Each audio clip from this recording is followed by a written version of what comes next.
Hello friends, welcome to easy recipes by Kasturi. আজকের আমি যে রেসিপিটা করে দেখাবো, যদি সেটা আপনাদের ভালো লাগে তাহলে অবশ্যই আমার চ্যানেলটা লাইক, শেয়ার এবং সাবস্ক্রাইব করতে ভুলবেন না। আজকের আমি আপনাদের করে দেখাবো south Indian style sambar recipe.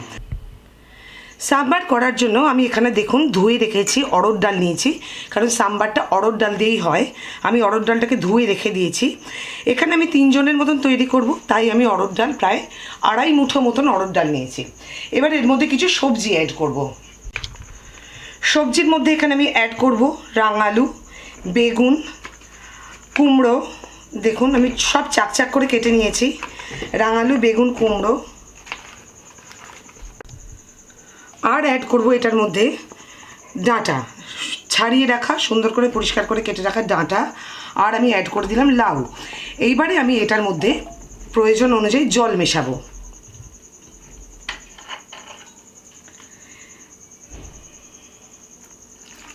খুব বেশি একটা জল মেশাবো না, কারণ সবজি থেকেও জল ছাড়বে, সেই বুঝে আমি জলটা অল্প করে মিশিয়ে দিলাম।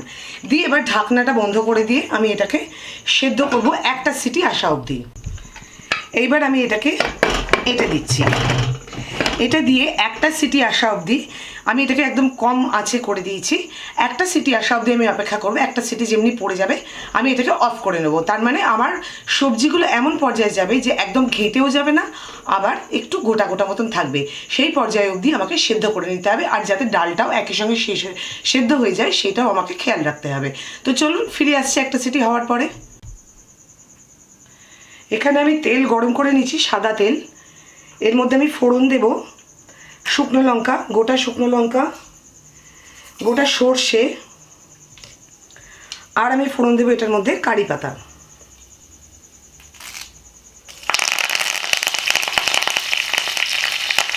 এদিকে আমার সবজি দিয়ে ডালটা একদমই সেদ্ধ হয়ে গেছে।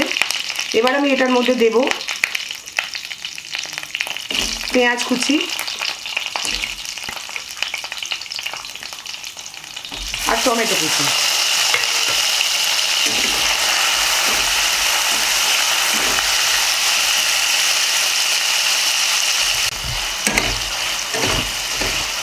খুব একটা ভালো করে ভাজার দরকার নেই, কারণ পেঁয়াজটা একটু মুখে পড়বে, এরকম অবস্থায় রাখতে হবে।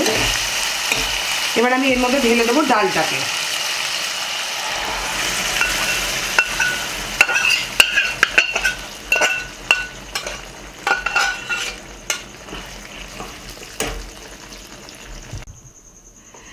ডালটাকে ঢেলে দিয়ে আমি পরিমাণ মতো এটার মধ্যে জল মিশিয়ে দিয়েছি।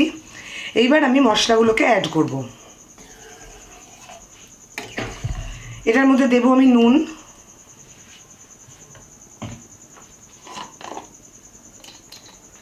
পরিমাণ মতো দেব নুন,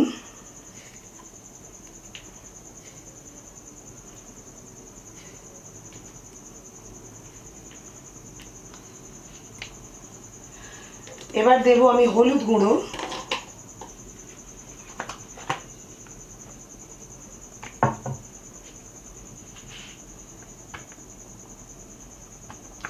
দেব আমি লঙ্কা গুঁড়ো, দেব আমি ধনে গুঁড়ো।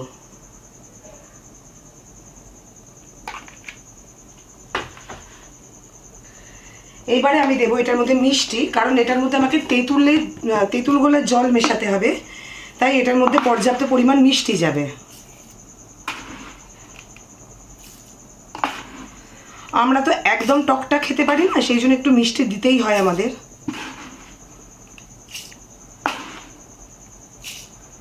ব্যাস এইটুকুই মিষ্টি দেবো আমি। দিয়ে এটাকে ভালো করে নাড়বো।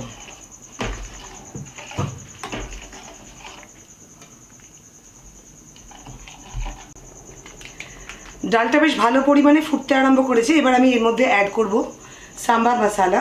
এটা সাম্বার মশলা, এটা আমি 3টে প্যাকেট অ্যাড করে দেবো, কারণ আমার ডালটা অনেকটা বেশি পরিমাণে আছে।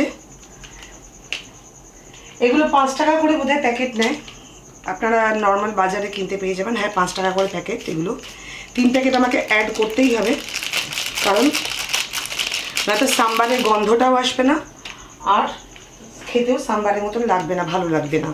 তো সেই জন্য আমাকে 3 প্যাকেট এটা অ্যাড করতেই হবে, যেহেতু আমার ডালটা অনেকটা পরিমাণে আছে।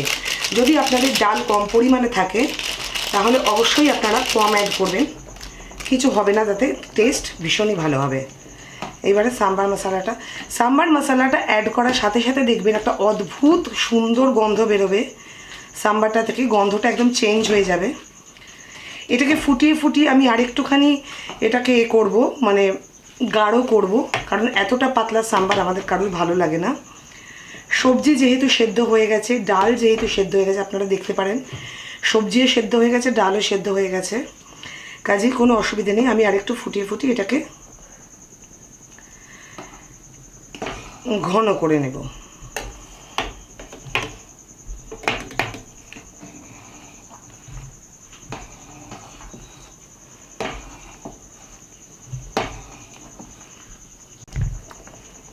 আমার রান্নাটা মোটামুটি কমপ্লিট হয়ে গেছে।